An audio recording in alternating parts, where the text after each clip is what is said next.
Right, good afternoon. It's the 1st of January 2021, so I thought I'd do something useful. Here we've got a wax wrap. This is one I made earlier, as they say on Blue Peter. Basically, a piece of cotton fabric with wax embedded in it. The way to do this is fairly simple, but I do issue usual government health warnings about don't make a mess and ruin anything domestic.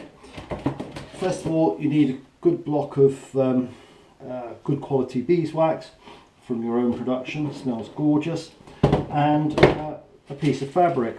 Now, what I do is I put a piece of baking paper. Some odd bits of wax which were already on the paper, but I put a piece of fabric, cotton fabric, which I've pinked previously with a pair of pinking shears, onto a safe surface. I use a pastry board. Then what we then do, and you can scrape it, but for the purposes of this, best Blue Peter technique, I have prepared this material previously. I basically like to use shavings of beeswax produced using a potato peeler, which I actually use specifically for this job. I save it for that job, so I basically produce that, spread it out fairly evenly, and then put a piece of paper, baking paper, on top. Now, the iron isn't hot enough yet, which I keep specifically for this purpose now, because if you get wax onto it, you won't be able to get it off. It doesn't have to be very hot. You only have to get this up to about 60 degrees, and that 60 degrees is enough to melt it, so you don't need a red hot oven or anything like that. Now, I have talked to a couple of other people about how they make these. One person I know did try it by doing this, but then on a tray in the oven, hoping it would melt in, spread evenly. I have also tried a hot air gun, which did work very well, but tended to blow the wax around a bit, and it was probably too hot.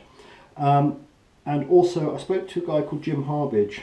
Hi Jim, over at Beverley Beekeepers, who's a good friend, and he uses pure beeswax as well. Some people use, I believe it's a pine resin mixed in with it. I think it possibly makes it more flexible, but apparently it's very good but hideously expensive. Okay, so all I've done is got that feel it seems warm enough. Just put it on there and move it around, and within seconds you'll see the wax is starting to melt into the fabric. You can see this sort of transparency look here. So just do that, and you'll find that if you just keep it on there for a moment, A, the wax will melt into the fabric, but B, it starts to run like a liquid through the fabric. It sort of wicks through the fabric nice and easily, and you can actually push it to the edges. In fact, I'll concentrate on the edges rather than the middle. It's getting the edges nice and waxed up. It's the biggest problem I always find. There it goes. Now, just got that across there. There. And so you can see it's starting to look, you can see the pattern coming through, which means it's nicely waxed.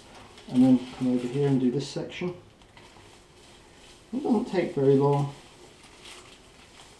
You get faster at it. This is about my third one today, because this is take 39 or something.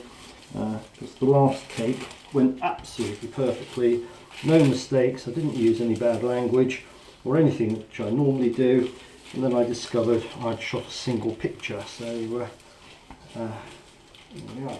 So I don't know if it's worth making them for money. You'd have to have really neat cut out ones. I have seen some beautiful ones done with a button sewn into them, to make up like sandwich packs, almost like origami. You would obviously have to work out your time and effort and the cost. Now, beeswax is worth at least £10 a pound, more valuable than honey.